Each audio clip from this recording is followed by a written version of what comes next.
Welcome back to the Keep It Right podcast. Today's episode is all about goals and productivity. I'm going to be sharing my top tips for staying productive, for reaching goals, for keeping on top of daily habits, and all of that good stuff. So if you're interested, keep listening.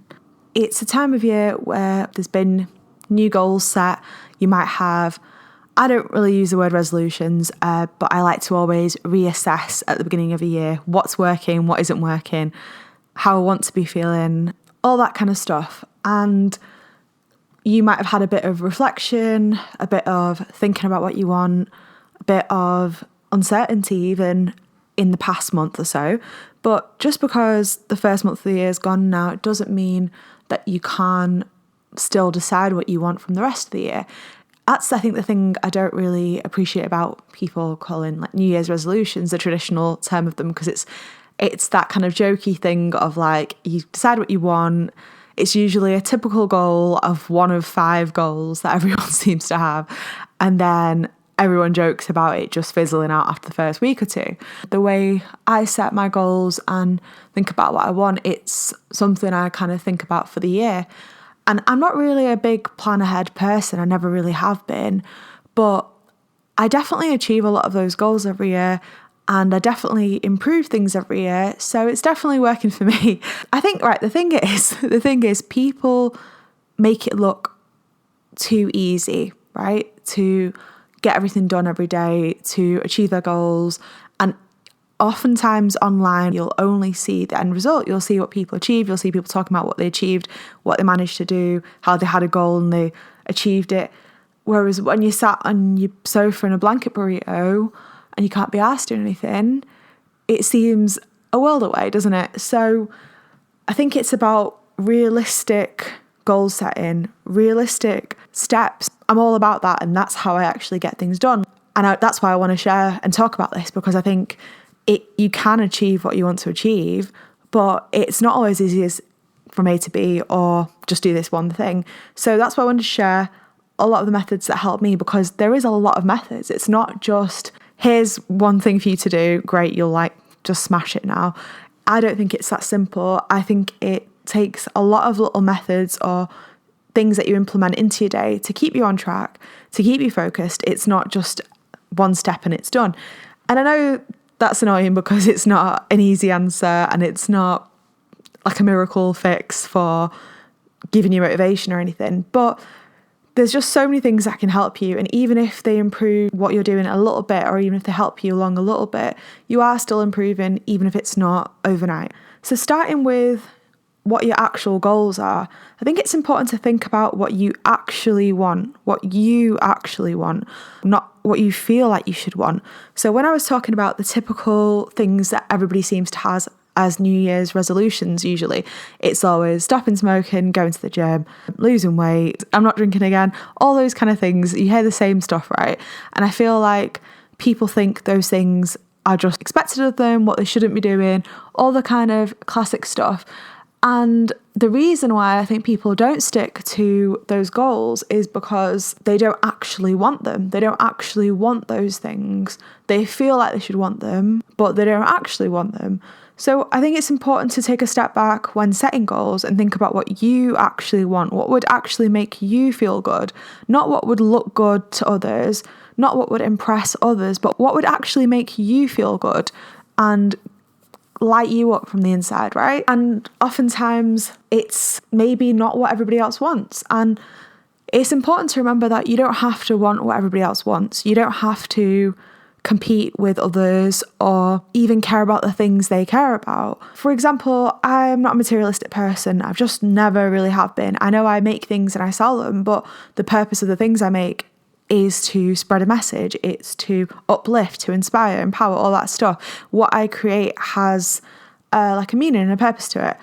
And I've never been materialistic, money-minded, that kind of thing. Don't get me wrong, I love fashion, I love dressing up. I have more clothes than everybody I know combined. I love all that stuff. I love expressing myself in that way.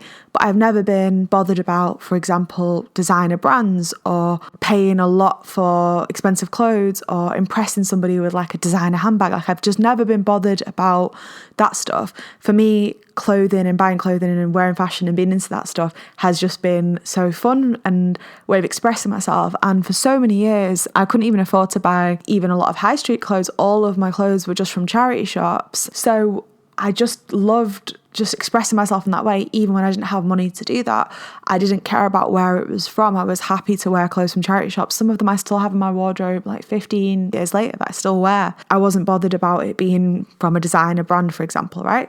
So that's something that's like an intrinsic thing. I was doing that for my own joy, to feel good in myself. It wasn't so people thought that I'd spent money on my outfit or that I was rich or anything like that. So it's about those things, what actually brings you joy versus what you think others will think of you if you have a certain thing. Cars are a good example of this. You hear people talk about cars all the time, and it oftentimes, to me, sounds like they just want that particular car or as a status symbol of what money they have, what they've achieved, of sign of success, sign of wealth, all that stuff.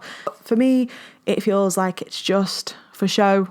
It's not what they actually probably want. It's probably not their actual dream car. It's just what they feel like should be their dream car because their friends want it or people in their age group want it. And I think a lot of happiness and joy gets missed out on when we chase things that other people want for us, or that we think society expects from us, or that we just think we should have, right? I could talk about this, but maybe that's better for an episode that's based solely around that, because I could talk about that all day long, because I've just lived that way. I've lived very authentically to myself the whole damn time. So for me, it's like very natural to just not been asked if other people liked it or they didn't. Anyway, so when you're planning your goals out and you're thinking about what you actually want, and this goes for vision boards, manifesting, anything you're going to be doing, even just setting goals, think about why you actually want those.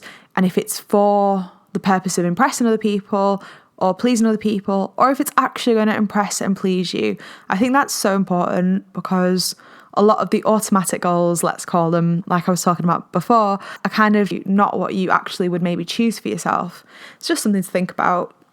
So when you've set the goals and you decide what you actually want, then you have to break that down into steps. That you have to get from goals to achievement.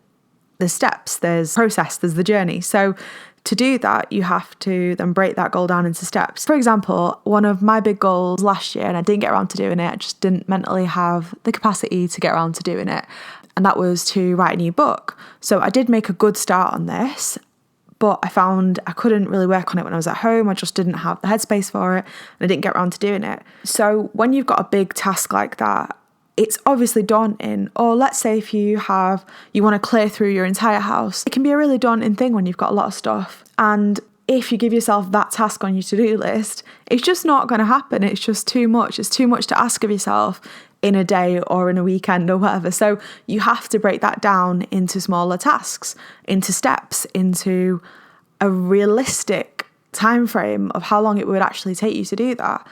Because I think I definitely do this. We always overestimate our energy, how much energy we're going to have to do things, how much energy we have in a day. I'm bad for doing that. I always think I'm going to be able to do so much more than I can, and I don't. But I don't make myself feel bad for that, and I'll come to that later. So when you have a goal, you don't have to set a time frame for it. I don't do that with all my goals, because sometimes life happens, shit happens, situations happen. You have to rearrange what's going on. Like, let's say what's been happening the past couple of years threw everybody off what they thought was going to be happening in their lives. And there are unforeseen things that can happen. Whatever's going on, things can come up, and you don't have the time or energy to do that thing. So you don't have to set like a 6-month or 3-month or 1-month goal. But if it is something that you really want to achieve in that year, then just think about when in the year you think you'd be able to do it, or if it's something you can work on throughout. Because some things you do want that kind of focused energy for, like, right, I'm going to do this in this 1 month. And other things you can allow yourself 6 months, 12 months to work on. So then work out a time frame that would be realistic and how much time you can actually commit to that. For example, I'm helping my mum do a thorough clear out of her house. I decided to be realistic, because when we've done this in the past, I thought, right, I'm going to go every day, I'm going to do it. But you just end up getting so tired and exhausted and drained doing things like that when they're intense. So it's more realistic to do 1 day a week together where we spend maybe 4 hours, 5 hours just doing it, sorting through things. And that is sustainable. And it's about sustainable goals that you're not setting yourself up to fail. If I said, right, I'm going to go there 3 times a week and I'm going to spend the whole day there and we're going to get it done in 1 month, that would be daunting because I already mentally then know so many hours of my month are going to be spent doing that. But then also it would set myself up for fail, because then if I didn't feel like doing it one day or the day after or the day after that, then I miss a week, then maybe I miss, and then it throws the whole plan off track. So if you start out with a more generous time frame, so for instance, on that clear out thing we're doing, I'm giving it 5 months, 5-6 months, and I'm being realistic about every week or every other week, I'm going to go and just spend 1 day, 1 afternoon, do that. And that's a realistic way of giving us enough breathing room around the goal to make sure I get it done. And it's actually realistic. It's doable. And if something's doable, you're more likely to do it. That might sound obvious, but I feel sometimes people really set themselves up with unrealistic goals. Like, I'm going to go to the gym every single day at 5 a.m. And you can see how that would then lead to them feeling bad about themselves or that their goal is unattainable. But no, you've just set the goal too high or too far ahead of where you're at. You've got to start where you are and meet yourself there. And then you can always increase goals as you go on. Something really brilliant that I heard about recently called micro habits. I can't remember where I heard somebody talking about it, but I thought, wow, what a game changer. So I was already breaking down my goals into much smaller steps, but micro habits is about breaking them down into really tiny steps. For example, if you've got on your daily to-do list to do 20 squats a day, for example, right? But you don't feel like doing 20 squats, then you might end up doing 0 squats, right? So instead of that, you put on your to-do list something like do 2 squats today. That is just so much easier. It's so much less daunting. It's just doable, isn't it? You can just quickly do them and have it achieved. So starting out with a micro habit like that is brilliant because it builds momentum. If you do 2, then the next day you could do 3, or even if you want to take it slower, the first week you do 2, then you do 3. Whatever it is, it doesn't matter if your progress is slow. That's the super important thing to remember. Slow progress is always better than no progress, and that little 1% a day always adds up. It will add up and add up and add up, and you'll look back and be amazed at how far you came. But you have to start somewhere with a tiny, tiny bit of effort. Even if it's with a micro habit like that, it can really change your life. And the beauty of the micro habits is you build up that momentum of doing that thing. Even if you were doing 2 squats, 5 squats, you build it up into just the habit of doing them. And when you give yourself a smaller goal like that, you're more likely to do more than you expected of yourself. Because once you've done 2, you probably think, oh, I might as well do 5 now, I'm here. I might as well do 10. Whereas if you give yourself a task of, I'm going to do 20, then it's daunting to begin with. You probably won't start, and then you're going to do less than 20. Whereas if you start with a smaller goal, you end up doing more oftentimes once you get into the habit and just start doing the momentum of starting it. So I think that is just an absolute game changer for any goal you have, any habit you want to make. And that's been something that's really, really helped me too. So I had to share that with you because that was just a brilliant find. So one thing I've been doing, speaking of daily habits, so I designed a daily habit planner pad a few months ago. I think it was in the autumn last year. I actually didn't realise that they existed. I know this sounds daft. With Keep It Bright, a lot of what I do and what I have done is always just been through necessity or through actually wanting the thing or needing the thing. I've never really been one to look around at what my, competitors are doing and things like that. I just create things when I need them or I think people would need them too. And I don't really look around for ideas in that way. But somebody who's really close to me was struggling with making habits, daily habits, and I made them a chart on a piece of A4 paper with the days of the week. And I thought, oh, this would be great. They can tick off the habits and just see physically that they're making progress, even if they don't feel like they are. So I made them one, and then I thought, oh, this would be great as like a pad. So then I started looking into getting like a pad printed, and I got a daily habits tracker pad made. I made it with somebody I love in mind, and I thought, oh, this could really help them. Honestly, I have used this every single day for the past 4 months since I had them made, 4 or 5 months, maybe longer. Use it every single day, and I didn't even design it for myself, but it's just so helpful. You basically just write in your little daily habits in one column, and then it's got Monday, Tuesday, Wednesday, Thursday, etc., and you just tick them off. But you don't have to even tick. I've made the space big enough so that you can write in words if you need to, or any other kind of terms of measuring that goal. Honestly, so useful. I have all sorts of things on there. For me as well, like, I'm somebody who self-care is something that, because of how I spent a lot of my life in survival mode, I wasn't thinking about self-care for a lot of those years, and I didn't have those healthy habits that are so important. So I do literally need to write down to do things and remind myself, because it doesn't come naturally to me to remember to do those things. Of course, habits then over time become more natural, but this pad has helped me so much. So I put things on there like take vitamins, do skincare, do stretches, drink enough water, walk this many steps, things like that. So little things like that. It's such a simple tool, and that's the feedback I've had from a lot of the customers who've bought it, is that they can't believe how simple it is, but how effective it is. And it really is so effective. It's helped me an immense amount, and it's so satisfying at the end of the week being able to see that you did so much. And when you haven't achieved all those things in the week, it's not that disheartening either, because then for the next week you think about why didn't you manage to do those things, and how you can adjust the goal so that you achieve them the week after. So like I said with the squats thing, that was on one of mine a few weeks ago. I put 20, and I don't know why I put 20, it was just the number I put. And then I found in that week I didn't do them once, whereas when I put in do 5 was easy to do. So it's about adjusting the goals to what's realistic for you, instead of then just giving up on those goals. Just making them tiny, tiny, tiny little habits or tiny little goals can really change your relationship with them and change the fact of whether you're going to achieve them or not. So that's been a tool that's really helped me. I do have some of those available on my store. If you haven't got one yet, they are under £5 and they last a whole year. So yeah, absolutely helpful tool that has been for me.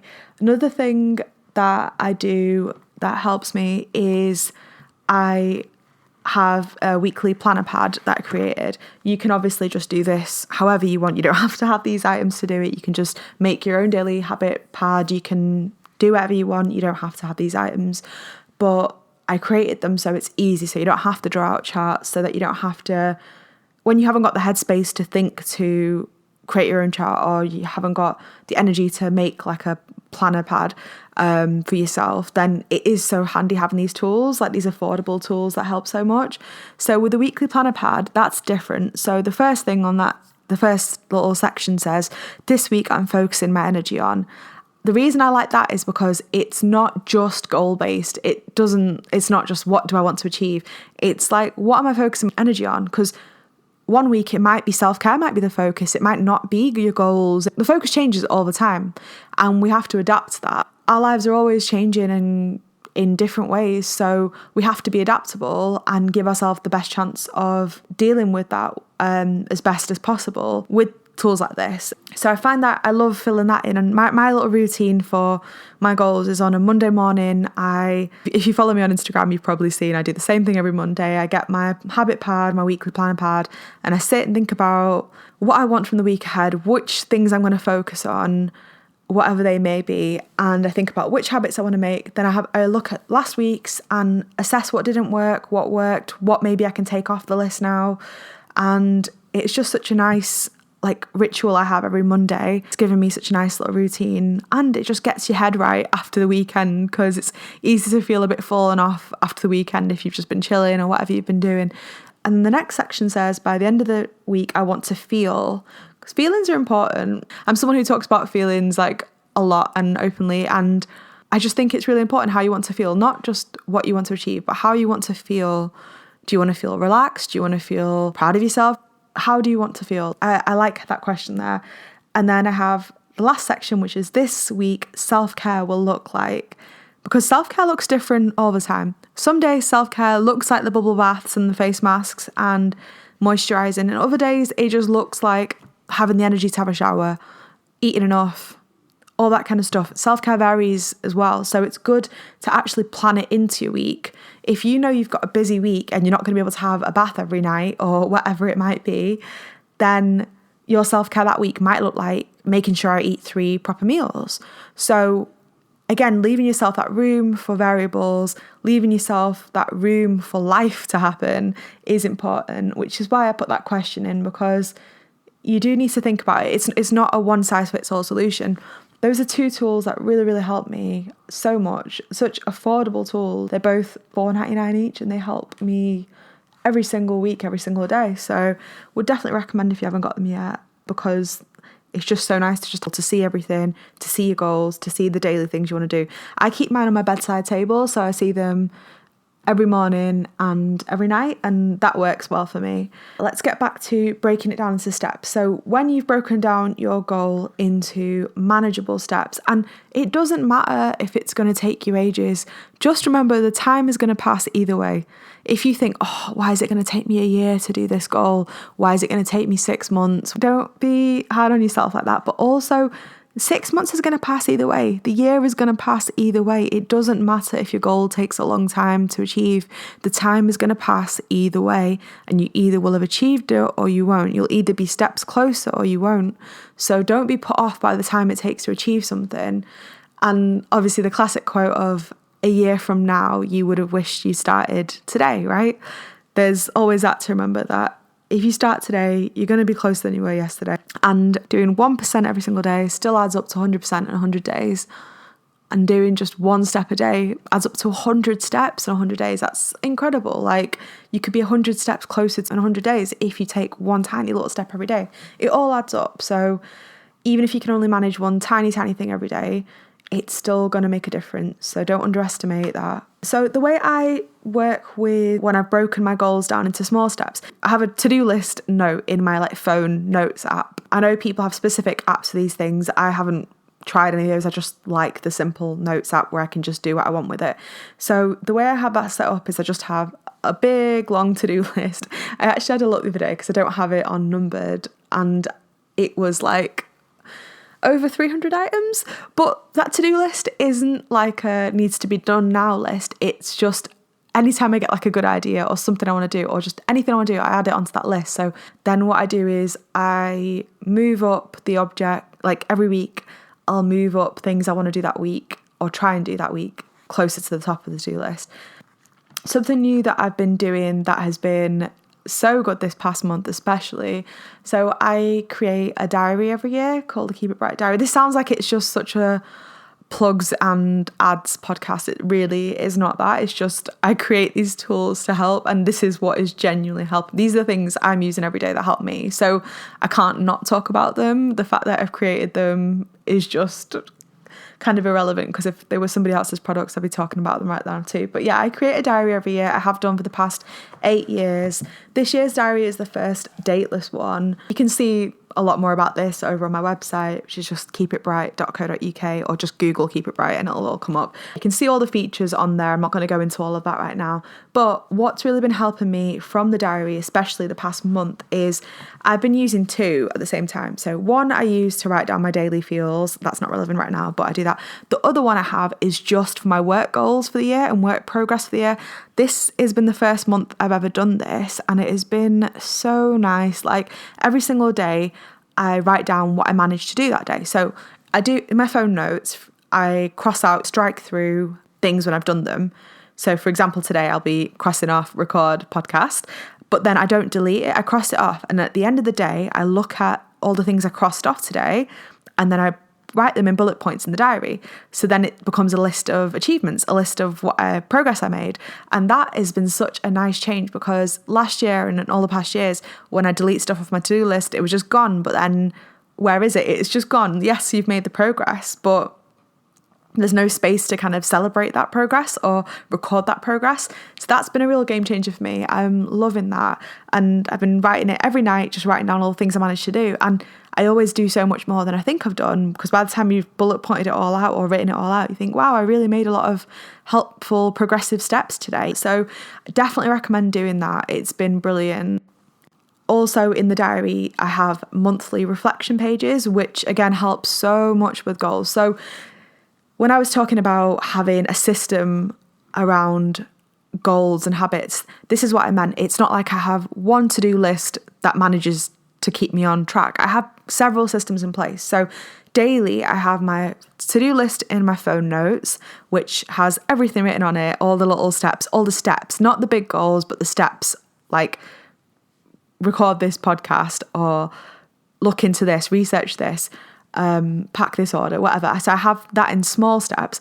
Then I have the process of, in the evenings, writing down everything I achieved. Then I also have the daily habit tracker pad, which I then tick off my daily self-care habits and all that stuff every day. So that's my daily processes. Then weekly, I have the weekly planner pad, which I sit and refocus on what I'm going to achieve this week. That keeps me on point every week. Then monthly in the diary, I have the new month sections, which are things I achieved in the past month, things I learned in the past month. By the end of this month, I want to, and I could feel better this month if I. So those 4 sections, I can't tell you how much I enjoy filling those in. Just done one yesterday, and it's just so nice to look back at the month before and see what goals you'd set for the month, and then to have actually achieved a majority of those is just such a nice feeling. It's installing those little moments to reflect and celebrate yourself and celebrate your progress, the tiny wins, the small victories. They feel so good to us, and if you're not used to celebrating yourself in that way, you probably don't know about that and how that feels. But when you give yourself these systems where you can celebrate yourself, it just feels brilliant. It builds momentum. It makes you feel good about the progress you've made. When I filled in the new month section yesterday, I just felt so proud of the progress I'd made in the month, and especially because I'd recorded every single day what I did. Also in the diary, at the end of every week, there's a reflection bit where you can thoughts and feels and stuff. And in that every week, I've been writing how I feel about the progress I've made that week or what I've achieved that week. And that's also been really cathartic to just think, wow, this week you really actually did some things. You actually did some really great, you made some really great steps. So those are the little ways in which I celebrate my progress, record my progress. And it really, really helps me. And I would definitely recommend it to anybody out there. You don't have to use these specific tools. You can do it your own way, but these just make it so much easier for you. And I've obviously designed them with you, me, and us in mind, because they help me. This is something I use every single day. So yeah, those systems really, really help me so much, keep on track, get things out of my head, celebrate myself, celebrate the little wins, celebrate the small progress that adds up to big progress. Then I noticed, like I said, I had over 300 items in my to-do list. Then a lot of them hadn't been expanded on. So I started a new notebook. All my notebook lovers out there, I'm sure you've got 10 empty notebooks. You could start one if you needed to just expand your ideas and get them maybe made into steps then. So I got a notebook. I spent a couple of days writing down all of the ideas from my to-do list and then fully expanding them into the next steps I could take with those, or just letting my brain just spill out on the pages so that I had that there for when I do want to move forward with that idea. Because I had loads of bullet points on the to-do list, but I'd never gone through and actually thought about how I want to take those further. So it was really nice to do that. Would recommend always breaking stuff down into small bits, as I said. It's not overwhelming then. You build up momentum. If you manage to read 1 page of a book today, for example, then you build up to reading 2 pages the next day, 3 pages the next day. It gets easier because you get into the rhythm of doing it. It's always that first step that is the hardest, as people say. But if you don't take the first step, you're not going to take any steps, right? You've got to take the first step to get on that staircase. You've got to take it to get to the top. But the joy you will find from doing the thing that you want to do, or that you feel a calling to, or that you feel drawn towards, or that you're curious about, that is the juice of life. That's the good shit. That's the stuff that makes you feel great and alive. So always take that first step. Always take it. You can, if you don't enjoy what you get yourself into, then you can just not do that anymore. It doesn't have to be so daunting or scary. And remember, Always, always, always progress over perfection. You don't have to be perfect at anything. You don't have to be flawless at what you're doing. You can just do something for the sake of enjoying it, of trying it, of improving. And if you're scared of starting, then just know that everyone who ever achieved anything, the person who designed this microphone, the person who created podcasts, the person who wrote whatever book, they only achieved those things or managed to do those things because they started. They started somewhere. We are not born knowing everything. We are not born with skills inbuilt like that. We have to start somewhere. So don't be embarrassed or afraid to start. You have to start to achieve. You have to start to learn. You have to start to progress. And the only way you can do that is by being a beginner at something and not being afraid to be a beginner at something. So definitely get yourself trying what you want to do or learning about that thing. You have nothing to lose there, only lessons to be learned or things to be learned. But everyone started somewhere. I think that's so important to remember. Every single thing you love, whether it's a musician, a book, a movie, everything started as just an idea in someone's head or as just an inkling of something they wanted to do, a dream, a hope. Even Keep It Bright, I started, if 15-year-old me hadn't started in her bedroom with just a dream and an idea and a mission, I didn't have a plan, I just had a dream and a mission. If I hadn't started, I wouldn't be sat here now with some of the biggest A-list celebrities in the world wearing my stuff, with thousands of lovely humans all over the world wearing my stuff. Like, you have to start to achieve. So always remember that. Yes, it can seem daunting if your goal is really high or big, but to get there, you've got to get on the ladder, right? So I wanted to talk about productivity quickly because two things. People obviously always ask about motivation. When it comes to goals and progress and stuff, people always like to talk about motivation. Just a reminder, no one is motivated all the time. You can really want the thing you want, but you'd rather just sit and chill sometimes, right? Like, you don't have to always be motivated. It's not really like, it's a mood, sure, but it's not like something you either are or you aren't. You can just do the thing sometimes or not do the thing sometimes. It doesn't have to be like, right, I have to get really into a motivated state to do it. For example, this podcast, I've been wanting to do this for the past month and nothing's ever going to be the perfect conditions, right? That's something to remember with all goals and everything. It's never going to be the perfect time or the conditions. The weather's not always going to, I thought I'm going to wait for a nice bright day. So when I film the podcast, it's nice lighting. That's not going to happen where I live. It rains all the time.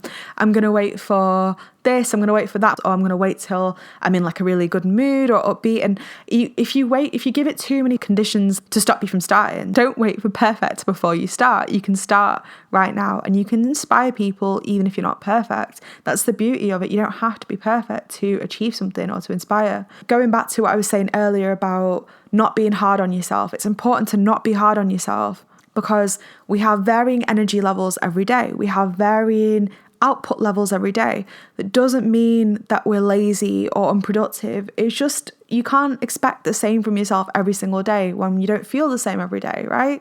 Even me, I'm not going to lie, I manage to get a lot done every day. Some days I do that sat in bed because I don't feel like being up and about. Some days I do have a really productive morning and the rest of the day I just don't feel like it. And I know not everybody has that luxury to not work when they don't want to work, etc. But what I'm trying to say is don't be so harsh on yourself. Don't be so hard on yourself if you're not going at 100 every day. Yes, we could all be doing more. We can always all be doing more, but it's not realistic to expect that of ourselves.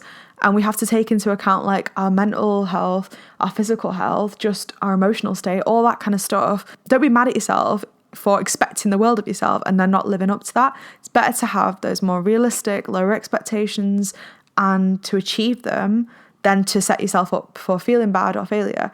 So yeah, just be flexible with yourself, achieving things. Maybe you said you were going to do it today, but you're going to do it tomorrow. That's okay. Maybe you don't feel like it today. That's all right. Don't make yourself feel bad for it. Always be boosting yourself up. Be encouraging, be empathetic, be understanding of yourself. Yes, you want to achieve your goal, but don't beat yourself up for not doing that thing. You can try again tomorrow. You can do a tiny little bit today if you feel up to it. Be flexible and chill with yourself when you're trying to achieve things. you'll feel a lot better for it. And remember that everyone's different. You might work best when you sit and do something straight for like 2 hours and focus your time on that. Other people might not. For example, I like to have lots of different little activities and jump between them, which would be chaos for a lot of people. I know some people who would much rather sit and focus on one task for 4 hours. I can't really do that. I don't really work that way. So I then respect myself, and I respect that by not expecting that of myself and of letting myself do 15 minutes of this, half an hour of that, 20 minutes of this, do this for a bit, like giving myself that variety, because I know I thrive in that environment. So you can give yourself that same kindness and grace of working out how you best work, what feels best to you to achieve that goal. Does it feel better when you do it in the morning, in the evening, on the weekends? Like, when do you have the headspace for that? Can you be kinder to yourself as you do all of that, right? So I think that's an important thing to talk about when it comes to goals and stuff, because it's easy to make yourself feel bad for not achieving something, but the fact you even want to try and do something is brilliant in the first place. Not everybody wants to do something, and the fact you're trying and the fact you're even listening to this podcast about this shows that you're wanting to improve, and that's brilliant. You don't have to do it all today. Rome wasn't built in a day, and neither were you. So be kind to yourself while you're pursuing what you want. So I think that kind of covers what I want to talk about in this podcast. There's just so much that I could go into from these topics. I really hope that you found some helpful tips from this and that you implement them. Please do let me know if you found this helpful. I'd love to know. If you want to see more topics like this covered, you can drop me an Instagram DM. Thank you for listening to this podcast. I hope you enjoyed it, and I look forward to you joining me next time. Hope you have a great day.